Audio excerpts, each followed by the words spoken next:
Al-Iman TV, sarana penyubur keimanan. Bismillahirrahmanirrahim. Assalamualaikum warahmatullahi wabarakatuh. Alhamdulillahirabbil alamin, wassalatu wassalamu ala asyrafil anbiya'i wa sayyidil mursalin, nabiyyina wa rasulina Muhammadin wa ala alihi wa sahbihi ajma'in. Wa asyhadu an la ilaha illallah wahdahu la syarika lah wa asyhadu anna Muhammadan abduhu wa rasuluhu, amma ba'd.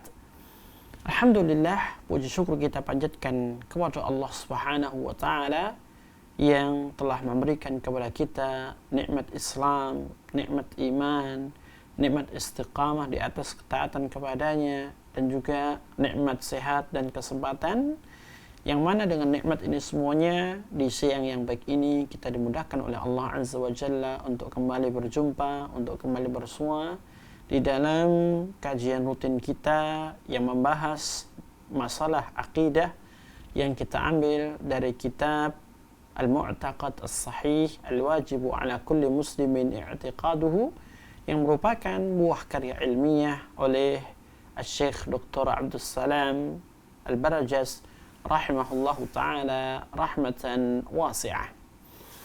Tidak lupa salat beriring salam semoga senantiasa tercurahkan kepada junjungan dan panutan kita baginda Nabi yang mulia Muhammad sallallahu alaihi wasallam, kepada keluarga beliau, para sahabatnya, dan juga orang-orang yang senantiasa mengikuti tuntunan Rasulullah alaihi salatu wassalam sampai akhir zaman. Saudara-saudariku kaum muslimin dan juga kaum muslimat dimanapun anda berada, rahimani wa rahimakumullah.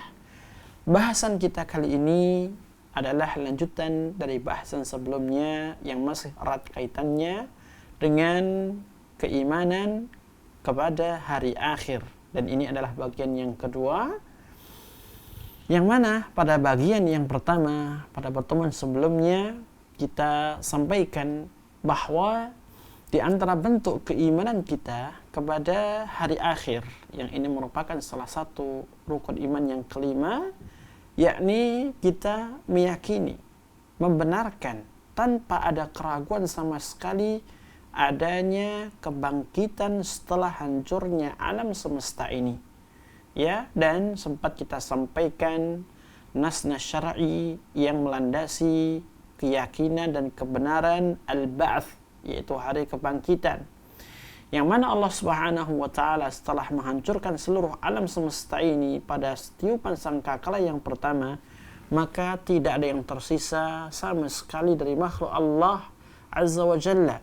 Hanyalah Allah yang maha kekal. Wa yabqa wajhu rabbika dzul jalali wal ikram.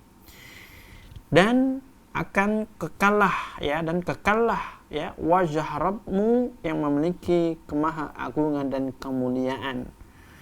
Ayat ini disebutkan oleh Allah Subhanahu wa taala setelah menjelaskan kepada kita kullu man 'alaiha fan. Seluruh apa yang ada di alam raya ini akan binasa, akan hancur, semuanya mati. Dan kata para ulama, kehancuran alam ini, kematian seluruh penduduknya ketika Allah memerintahkan malaikatnya Israfil untuk meniup sangkakala yang pertama. Kemudian setelah ini semuanya berlalu, maka Allah Subhanahu wa taala memerintahkan malaikatnya kembali, yaitu malaikat Israfil, untuk meniup sangkakala yang kedua kalinya, sehingga Allah Subhanahu wa taala membangkitkan kembali seluruh manusia yang mati sebelumnya. Kama bada'na awwala khalqin nu'iduhu, sebagaimana kami memulai penciptaan pertama kali, maka demikian pula kami akan mengembalikannya. Wa'dan 'alaina, kata Allah, ini merupakan janji atas kami. Inna kunna fa'ilin, sesungguhnya kami benar-benar akan melakukannya. Tertuang di dalam surat Al-Anbiya ayat 104.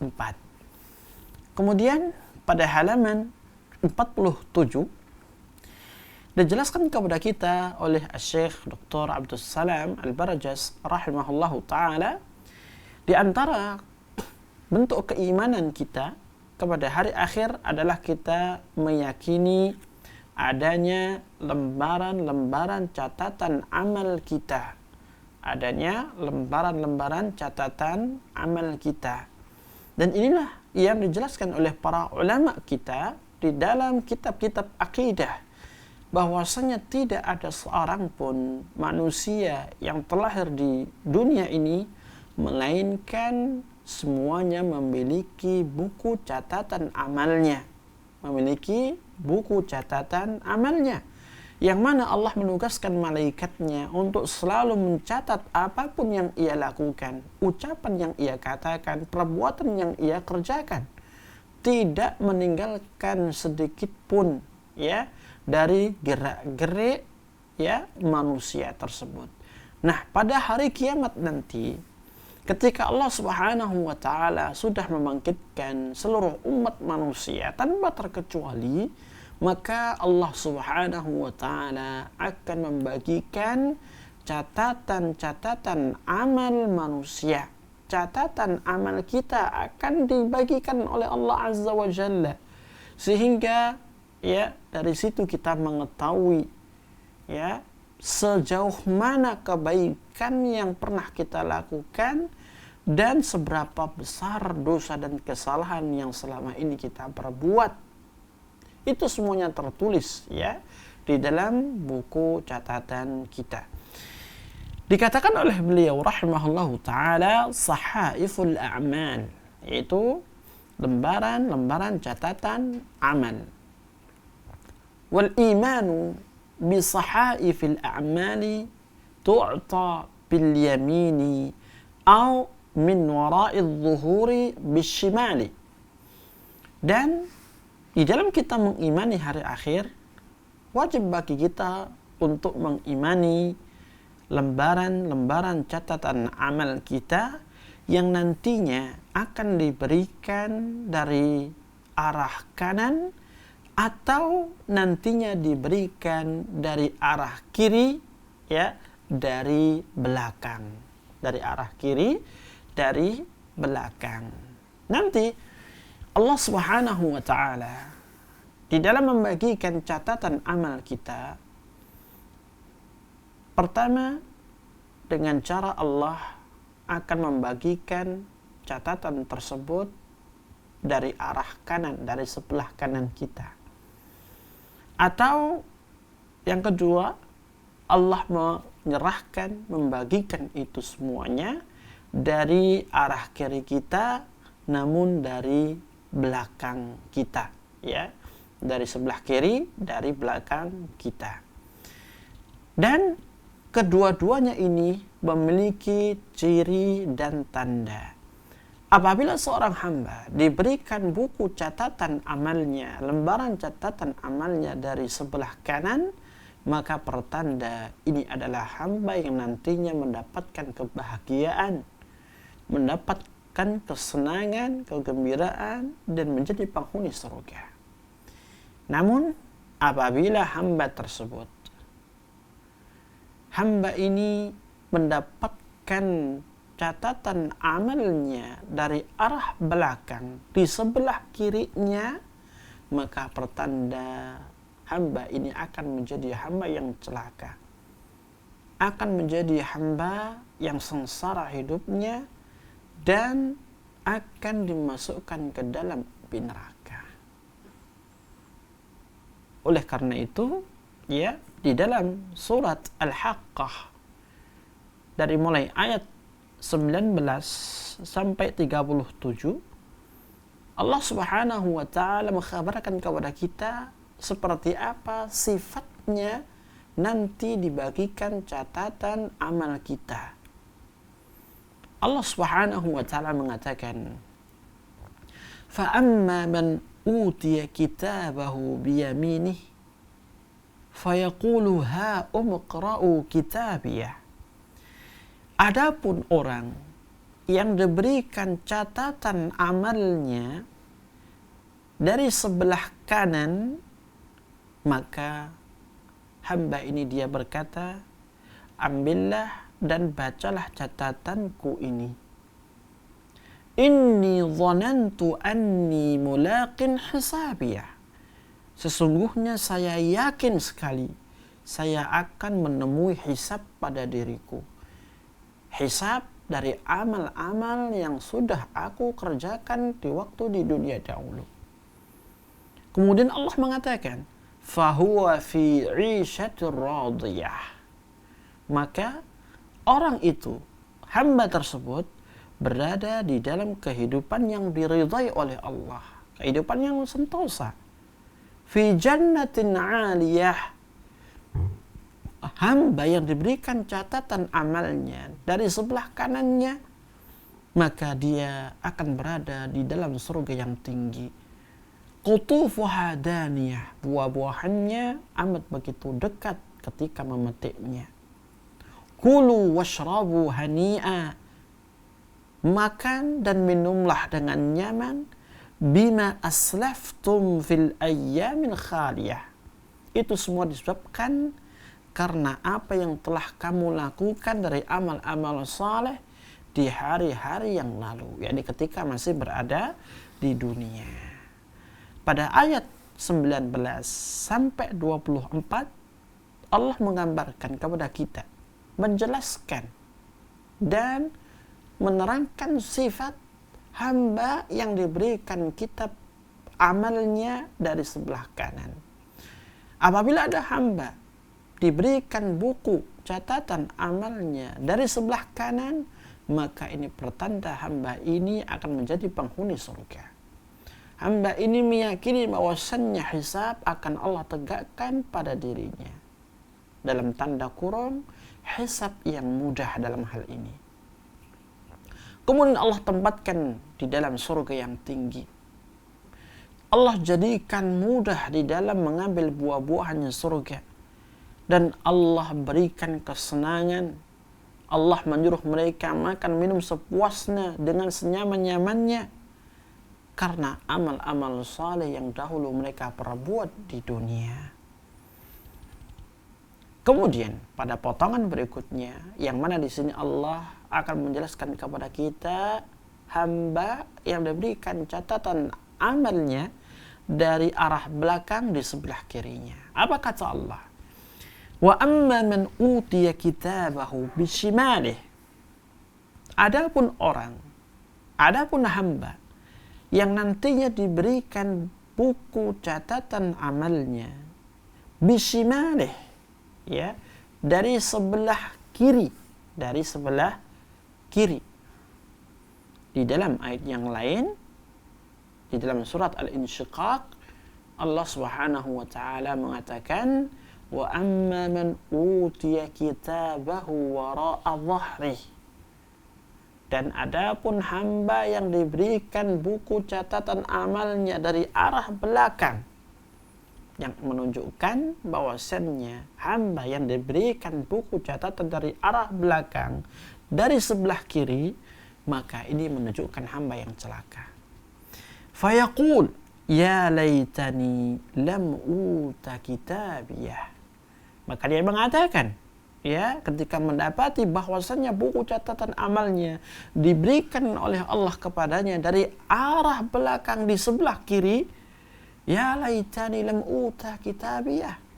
Alangkah baiknya jika buku catatanku ini tidak diberikan kepadaku. Ingat, setiap kali diberikan buku catatan, maka ini menunjukkan hamba ini mempertanggungjawabkan hasil dari perbuatan yang selama ini mereka lakukan. Maunya hamba yang diberikan buku catatan amalnya dari sebelah kiri ini tidak ingin menerima buku itu, yang berarti dia ingin tidak ada pertanggungjawaban sama sekali dari perbuatannya di dunia dahulu. Makanya dia mengatakan, ya laitani lam uta kitabiyah.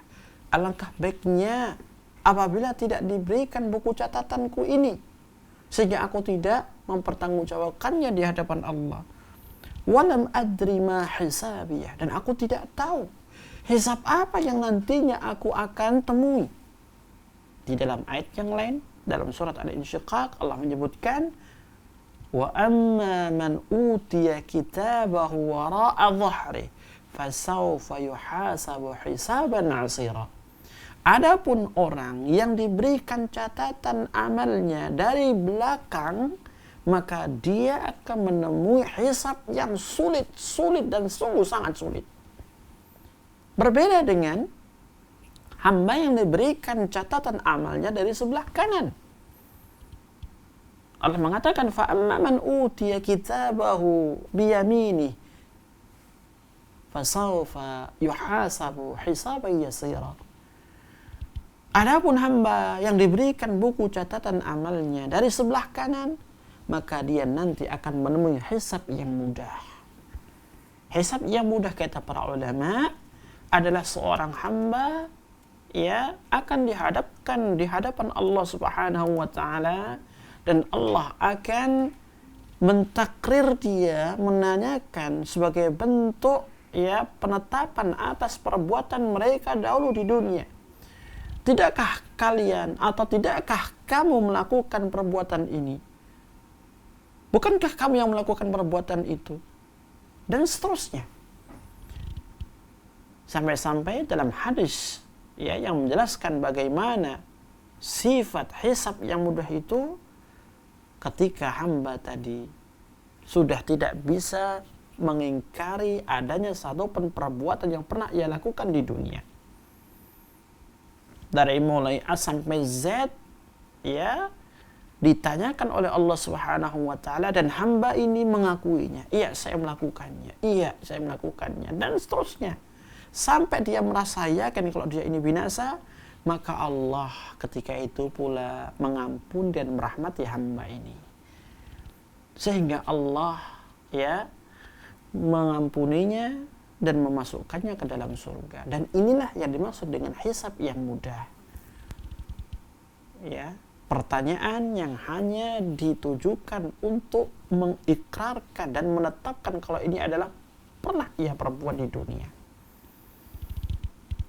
Berbeda dengan hisab yang sulit, hisaban 'asira, bagi hamba yang nantinya mereka memperoleh catatan amalnya dari sebelah kiri, dari arah belakang. Maka ketika dihadapkan kepada Allah Subhanahu wa taala, maka Allah akan menanyakan dengan pertanyaan yang membinasakan dirinya. Mengapa kamu melakukan ini? Kenapa kamu melakukan itu? Dan seterusnya. Dari awal sampai akhir, dari alif sampai ya-nya tidak tersisa. La yughadiru saghiratan wala kabira illa ahsaha. Tidak meninggalkan sekecil apapun dan sebesar apapun kecuali Allah akan menghisapnya. Dan hamba yang seperti ini, itulah hamba yang celaka. Wal'iyadzubillah. Hamba yang nantinya akan Allah kabarkan keadaannya di ayat Al-Haqqah ini, di surat Al-Haqqah ini. Yang ia mengandai-andai, alangkah baiknya tidak diberikan kitabku ini. Dan aku tidak mengetahui hisab apa yang nantinya aku akan temui.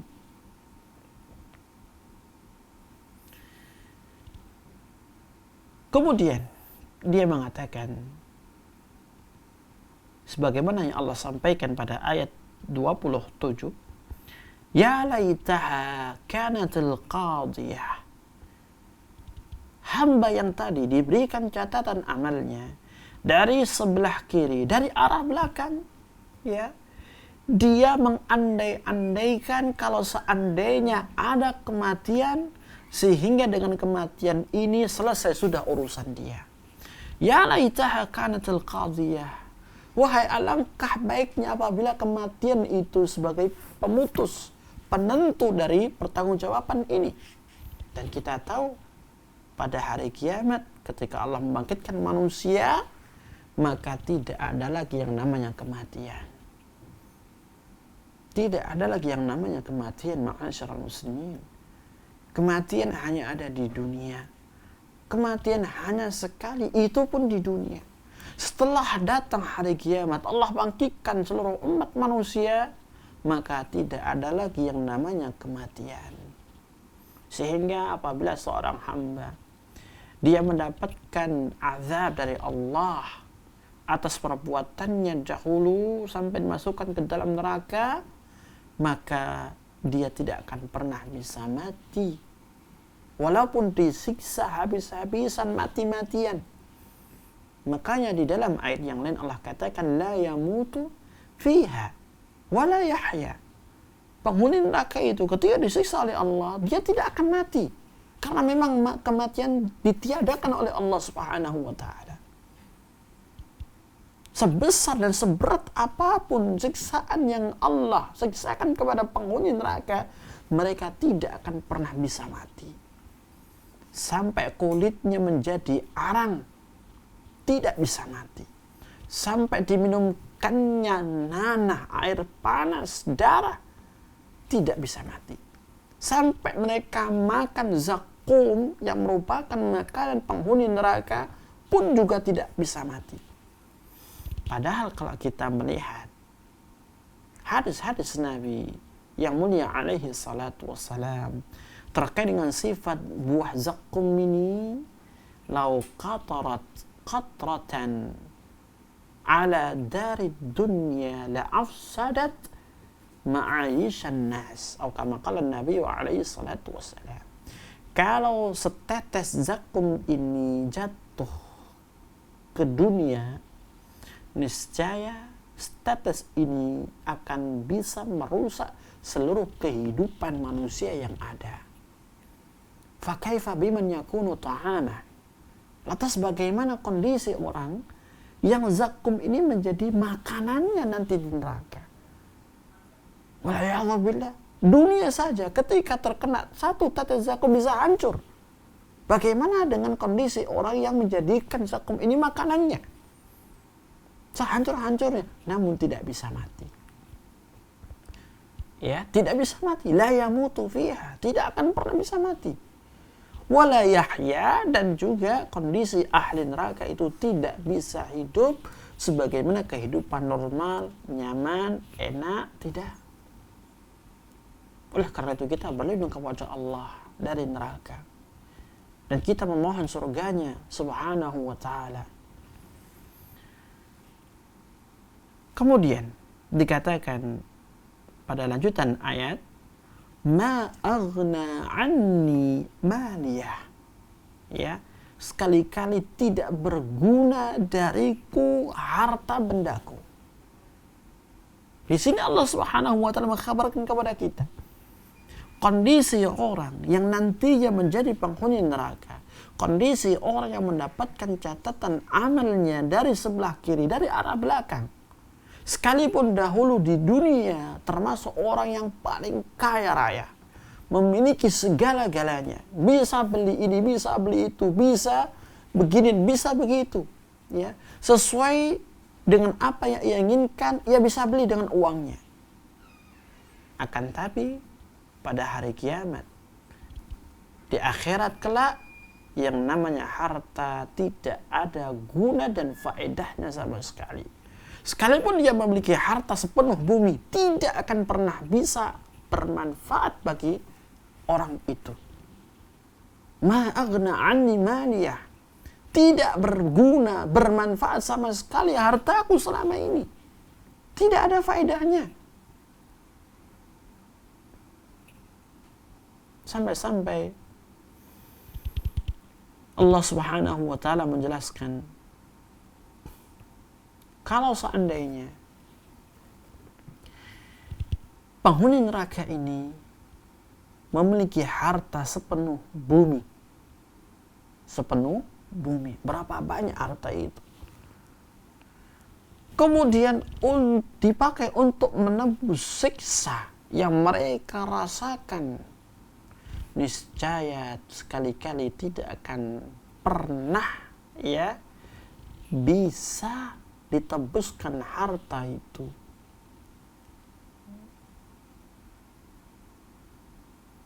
Apabila mereka memiliki harta sepenuh bumi untuk menebus siksa dan azab neraka atas perbuatan mereka dahulu, niscaya sekali-kali tidak akan pernah bisa ditebus dengan harta sebanyak itu. Ma aghna anni maliyah. Tidak ada faedah dan manfaatnya sama sekali harta. Makanya Allah Subhanahu wa taala di dalam ayat yang lain menyebutkan yauma la yanfa'u malun wala banun. Di hari yang tidak ada faedahnya sama sekali harta maupun anak. Illa man atallaha biqalbin salim. Kecuali hamba-hamba yang datang kepada Allah dengan hati yang selamat, hati yang betul-betul murni bersih dari berbagai macam kotoran syirik, kotoran kufur, dan berbagai macam perkara yang dilarang oleh Allah Subhanahu wa ta'ala. Kemudian dikatakan, halaka anni sultaniyah, sirna sudah kekuasaanku selama ini, lenyap sudah kekuasaanku selama ini. Ya, ini menunjukkan kekuasaan yang dulu ia dapatkan sewaktu di dunia. Ya, sebesar-besar kekuasaan dia di dunia, itu tidak akan berfaedah sama sekali di akhirat. Halaka anni sultaniyah, lenyap sudah kekuasaanku, aku tidak punya kuasa lagi. Ya, ini juga menunjukkan kepada kita, ya, bahwasannya seluruh apa yang dimiliki oleh manusia di dunia ini tidak ada faedahnya nanti di akhirat. Harta tidak ada faedahnya, jabatan tidak ada faedah dan manfaatnya, apalagi kewenangan kekuasaan sewaktu di dunia yang ia punyai tidak punya faedah dan manfaat sama sekali nanti di akhirat. Halaka anni sultaniyah, hilang sudah kekuasaan dariku. Dari sinilah diambil faedah tidak dibenarkannya bagi siapapun di kalangan kita kaum muslimin untuk berbangga-bangga diri atau bahkan menyombongkan diri dengan harta ataupun kekuasaan. Ini semuanya tidak akan membawa faedah di akhirat kelak apabila tidak digunakan dalam hal yang baik. Halaka anni sultaniyah, ma aghna anni maliyah, ya, tidak ada faedahnya hartaku. Halaka anni sultaniyah, binasa pula, lenyap pula kekuasaanku selama ini.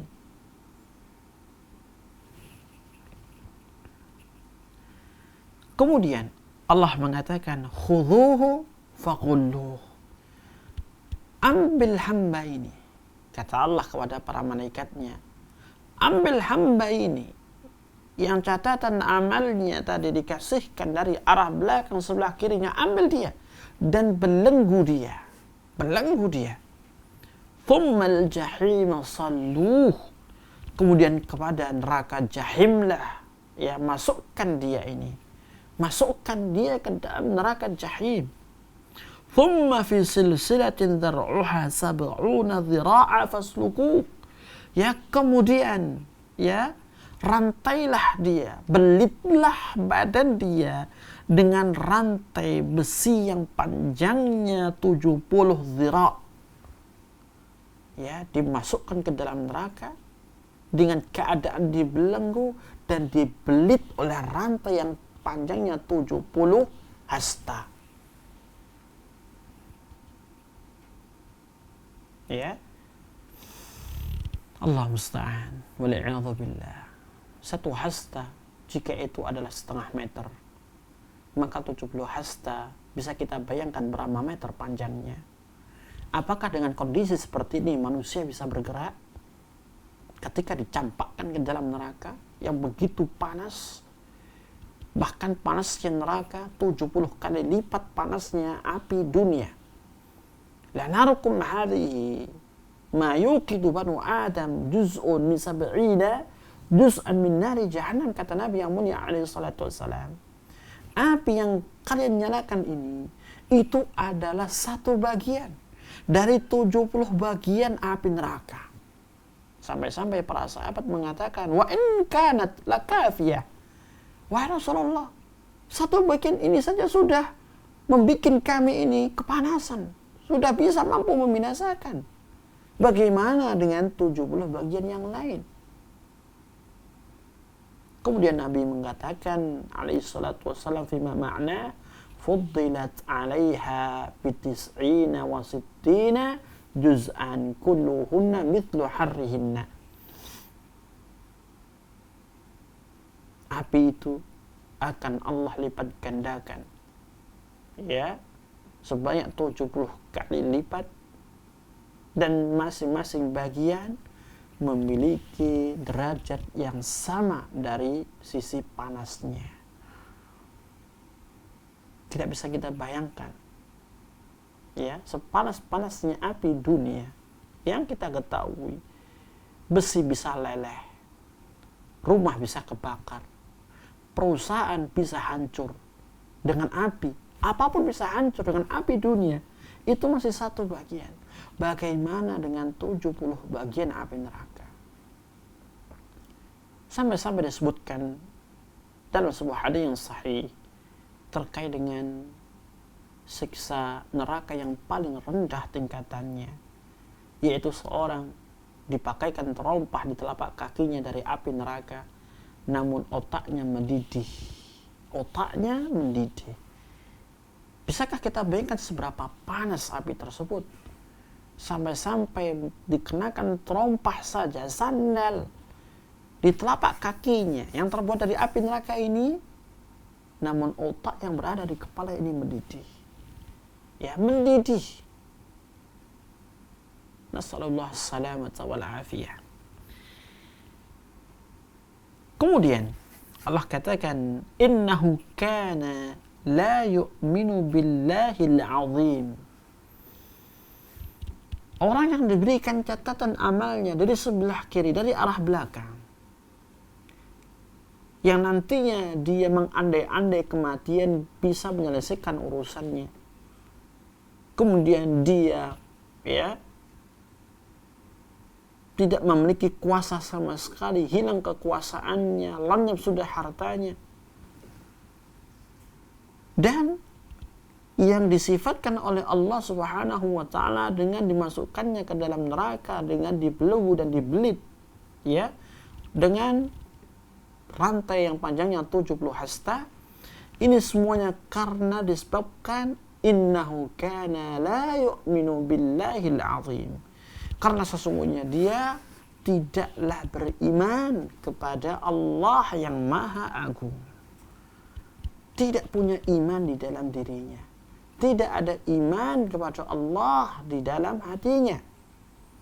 Ini yang menjadikan dia hamba yang celaka, yang nantinya diberikan catatan amal dari sebelah kiri dari arah belakang. Karena tidak beriman kepada Allah Azza wa Jalla. Wala yahuddu ala ta'amil miskin. Dan tidak mau mendorong, ya, atau mengemarkan di dalam memberi makan orang-orang miskin.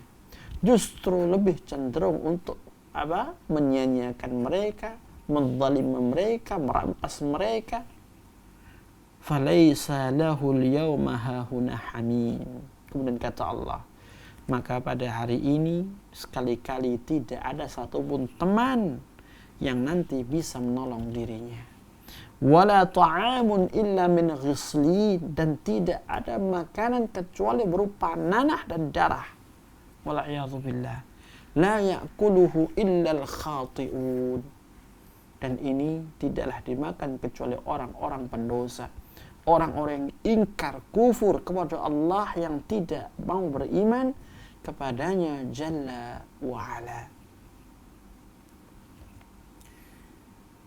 Ayat yang mulia ini, ma'asyiral muslimin, yang tertuang di dalam surat Al-Haqqah dari mulai ayat 19 sampai 37, hendaknya menjadi cambuk bagi kita untuk mempersiapkan diri demi hari akhir, demi mendapatkan kebahagiaan hidup di akhirat kelak. Kita tidak tahu apakah nanti kita diberikan catatan amal dari sebelah kanan atau sebelah kiri. Walaupun demikian kita berharap kepada Allah Subhanahu wa taala untuk diberikan catatan amal kita dari sebelah kanan kita. Karena itu adalah pertanda kebaikan, kebahagiaan. Dan kita berlindung kepada Allah dari diberikannya catatan amal kita dari sebelah kiri, dari arah belakang kita. Wal'iyadzubillah. Sehingga dibutuhkan bagi kita semuanya untuk selalu mengevaluasi diri kita, untuk selalu memperbaiki diri kita, amal-amal kita, amalan mana yang Allah perintahkan yang selama ini belum kita kerjakan, amalan apa yang diperintahkan oleh Rasulullah alaihi salatu wassalam yang selama ini kita tinggalkan. Salat kita harus selalu kita evaluasi. Sudahkah kita menegakkan salat 5 waktu? Sudahkah kita menjalankannya dengan berjamaah? Sudahkah kita menjalankannya di rumah-rumah Allah? Sudahkah kita mengenakan hijab kita yang menjadi perintah dalam Islam? Sudahkah kita menutup aurat kita di luar rumah? Sudahkah kita menjaga diri kita, kemaluan kita, lisan kita, anggota badan kita? Sudahkah? Ini yang harus kita evaluasi. Demikian pula, sudahkah kita bertaubat kepada Allah dari maksiat yang kita lakukan? Sudahkah kita beristighfar dari dosa-dosa dan kesalahan yang selama ini kita perbuat, baik itu sengaja maupun tidak sengaja, baik itu kita sadari maupun tidak kita sadari? Sudahkah kita berhenti dari perbuatan haram ini? Sudahkah kita berhenti dari maksiat itu? Ini dibutuhkan evaluasi diri mulai dari sekarang, agar kita menjadi hamba-hamba Allah yang dimudahkan nantinya di dalam menerima buku catatan amal kita. Harapan kita adalah kita ditegakkan hisab yang mudah oleh Allah Azza wa Jalla. Karena siapapun dari hamba akan dihisab dan pasti akan dihisab oleh Allah. Dan itulah yang kita minta, agar Allah menghisab kita dengan hisab yang mudah, bukan hisab yang sulit sebagaimana orang-orang kufar, yang mana mereka akan dibelenggu, dicampakkan ke dalam neraka, dikasih minum, dikasih makan dari nanah dan darah. Wal'iyadzubillah. Selagi kita masih ada hembusan nafas, selagi kita masih diberikan nikmat iman yang melekat dalam hati kita, maka disinilah waktu kita untuk selalu dan berusaha menjadikan diri kita lebih baik daripada sebelumnya. Kita tidak tahu ajal kita kapan mendatangi kita. Kita tidak tahu kapan Allah manggil kita. Tidak ada yang tahu. Oleh karenanya, jadikan setiap hembusan nafas ini adalah kesempatan terakhir dalam hidup kita, yang nantinya ini akan menjadi salah satu motivasi bagi kita untuk menjaga diri di atas kebaikan. Karena jika tidak, kita akan meremehkan usia dan waktu kita, dan kita akan terlena, berleha-leha, menunda-nunda amal-amal saleh yang akhirnya tidak bisa mengerjakan, sedangkan ajal sudah menyebut kita. Jadi ayat yang mulia di atas adalah dalil dengan jelas dan gamblangnya bahwasannya catatan amal itu ada. Dan ini yang harus kita yakini tanpa ragu. Ini yang harus kita benarkan. Memang di dunia kita tidak mengetahui mana catatan amal kita, seberapa banyak yang sudah ditulis dari diri kita. Namun kita yakin itu ada. Dan malaikat Allah lah yang Allah perintahkan untuk mencatat amal-amal kita. Ya.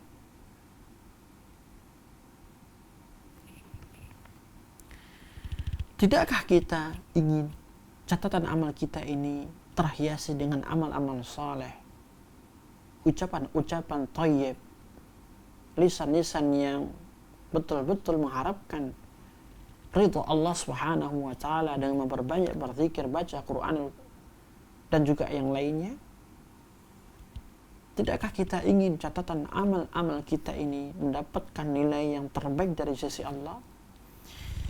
Apabila catatan sekolah kita, kuliah kita, kita harapkan nilai IP atau nilai ya sekolah kita selama ini bagus, istimewa, cum laude dan lain sebagainya, mengapa kita tidak menginginkan catatan amal kita di buku-buku kita ini lebih baik daripada catatan kuliah atau belajar kita selama ini?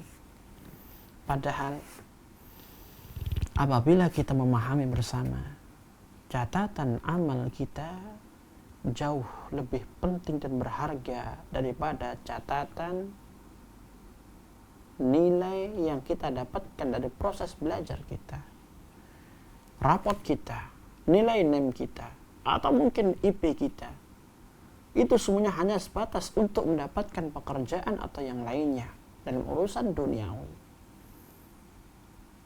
Kita rela meninggalkan sholat, meninggalkan puasa, ini dan itu, hanya untuk mengejar itu semua. Hanya sebatas dunia.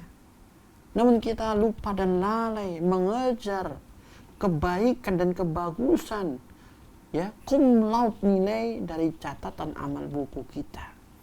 Padahal catatan amal buku kita inilah yang menentukan kita kelak di akhirat. Jika itu baik, maka akan membawa kebaikan bagi kita. Jika nilainya itu tinggi, maka akan membawa ketinggian derajat kita di sisi Allah Subhanahu wa taala. Jika tidak, maka kita akan menjadi orang yang celaka dan binasa dunia dan akhirat. Wal'iyadzu billah. Kemudian pada halaman berikutnya 48 dibawakan oleh Syekh Abdus Salam Al-Barjas rahimahullahu taala wajibnya mengimani al-mizan, dan ini merupakan salah satu bentuk keimanan kita kepada hari akhir. Beliau mengatakan al-mawazinu, yaitu mizan, timbangan, neraca. Perlu kita ketahui ma'asyiral muslimin, nanti pada hari kiamat Allah Subhanahu wa taala akan menegakkan yang namanya neraca. Yang mana neraca ini akan dipakai untuk menimbang, pertama, hamba akan ditimbang oleh Allah Subhanahu wa taala. Yang kedua, untuk menimbang catatan amal kita. Ya, untuk menimbang catatan amal kita. Dan yang ketiga, dipakai untuk menimbang seluruh amal-amal kita.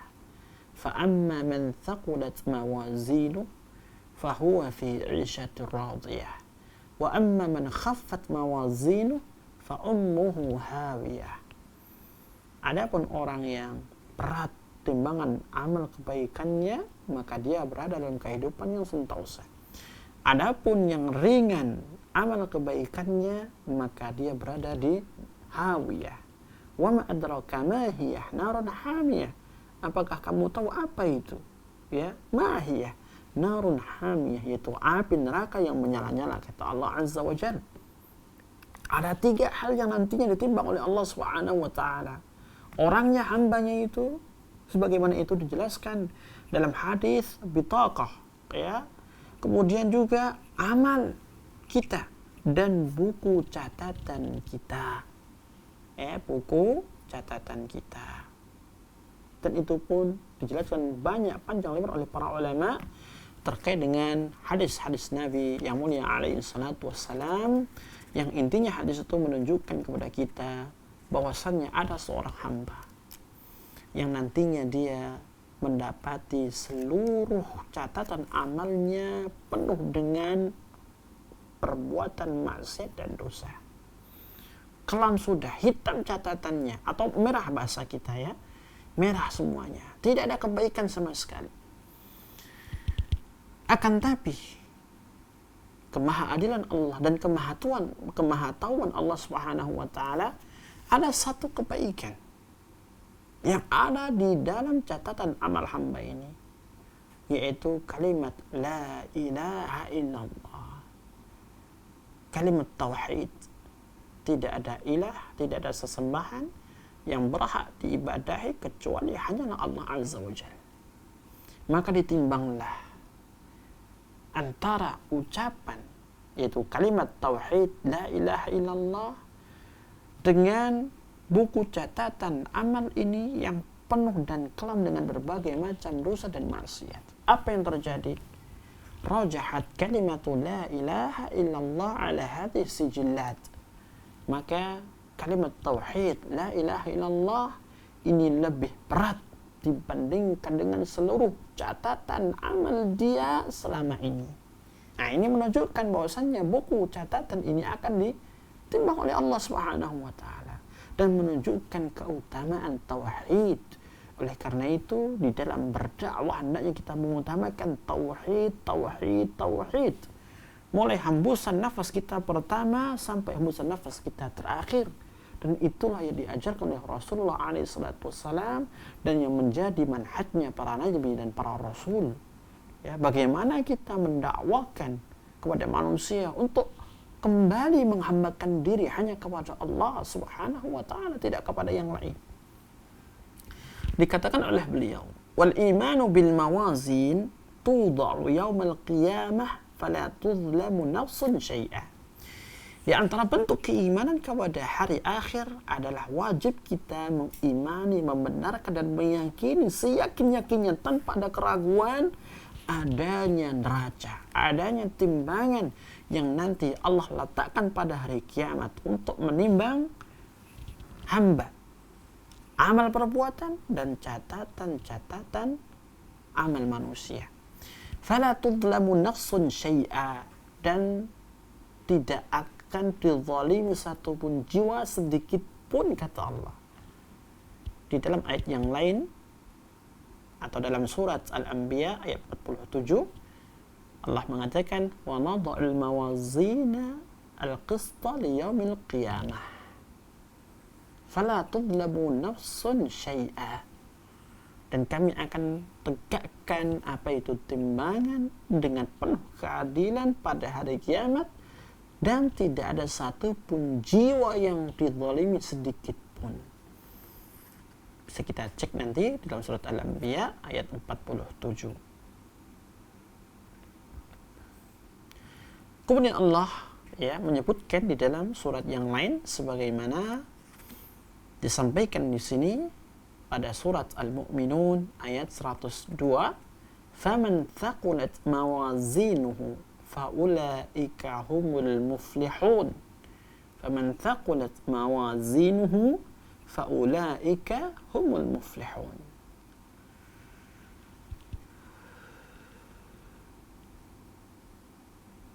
Barang siapa yang berat amal timbangannya, yakni yang berat amal kebaikannya ketika ditimbang oleh Allah, faulaika humul muflihun, maka mereka itu adalah orang-orang yang beruntung. Mereka itu adalah orang-orang yang mendapatkan kebahagiaan, kejayaan, beruntung. Dalam ayat yang lain Allah katakan wal waznu yawma idzinil haqq faman thaqlat mawazinu faulaika humul muflihun. Dan timbangan pada hari kiamat itu benar adanya, pasti ada, yang Allah akan tegakkan timbangan itu. Barang siapa yang amal kebaikannya itu berat, maka dia termasuk orang-orang yang mendapatkan kebahagiaan dan keberuntungan di akhirat. Dan ini yang harus kita yakini ma'asyiral muslimin terkait dengan al-mizan, al-mizan yaitu timbangan. Kemudian penjelasan dari para ulama menyebutkan bahwasanya timbangan ini adalah satu, hanya satu, tidak berbilang. Akan tapi disebutkan oleh Allah di beberapa tempat dengan sighatul jama', dengan bentuk jama', mawazin yang merupakan jama' dari mizan. Disebutkan, ketika disebutkan sighatul jama', bentuk jama', mawazin yang pada hakikatnya mizan itu hanya satu, ini sebagai isyarat dan ya, penunjuk bahwasannya yang akan ditimbang oleh Allah pada timbangan ini, pada neraca ini, itu banyak, ya. Jadi bentuk jamak dipakai dalam beberapa nas, baik ayat maupun hadis, ini menunjukkan pada jumlah objek yang ditimbang nantinya, bukan menunjukkan pada zat timbangannya. Zat timbangannya satu, akan tapi objek yang nanti ditimbang oleh Allah Azza wa Jalla itu banyak. Makanya Imam Al-Hafidh Al-Hakami, ya, beliau menyebutkan dalam salah satu kitabnya bahwa ada 3 hal yang nantinya Allah timbang pada hari kiamat. Hamba itu, ya, kemudian catatan amalnya, buku catatan amalnya, dan amal itu sendiri. Dan itu diperlakukan bagi seluruh hamba-hamba Allah Subhanahu wa ta'ala, manusianya maupun jinnya. Oleh karena itulah, ya, dipakailah kata jama' al-mawazin, karena menunjukkan objek yang ditimbang itu banyak jumlahnya. Adapun zat timbangannya, kata para ulama, itu hanya ada satu. Baik, saya kira sampai di sini bahasan kita terkait dengan kitab Al-Mu'taqad As-Sahih, Al-Wajibu ala kulli muslimin i'tiqaduh, aqidah lurus yang wajib diyakini oleh setiap muslim. Dan insyaallah ta'ala kita akan sambung lagi di pertemuan berikutnya di bagian yang ketiga terkait dengan syafaat yang merupakan salah satu bentuk konsekuensi dari keimanan kita kepada hari akhir. Wassalamualaikum warahmatullahi wabarakatuh. Al-Iman TV, sarana penyubur keimanan.